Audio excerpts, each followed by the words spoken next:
Yeah, I think nothing is overnight success, right? And if it is, it's usually not real. It's not real. Yeah. So I think that anything you have to try and try and try again and get better, and you learn and you grow. And yeah, I think you have to fail in order to succeed.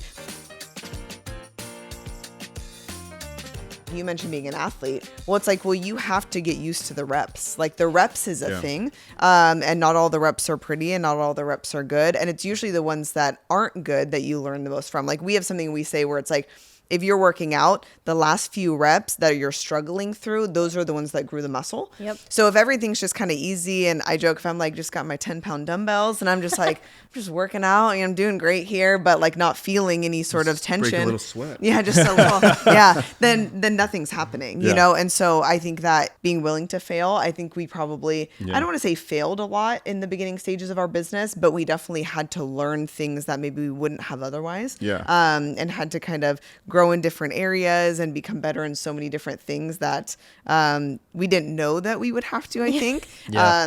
But also in things that I think anyone who builds a successful business has to grow in. Yeah. This is like, failure is actually one of my favorite topics because I think it is the precursor to all success. I think that success is actually, failing 80% of the time. And, Babe Ruth led the MLB in home runs, and he led the MLB in strikeouts the same year. And people oftentimes, they only focus on the highlights, right? And where we're at now, like, people can focus on the highlights and they're like, yeah, but they didn't see all this stuff we went through. I think the word failure has kind of a interesting connotation to it, because I don't believe that in anything you truly fail until you stop. I believe, I don't think we failed up to where we are right now because we're still doing it.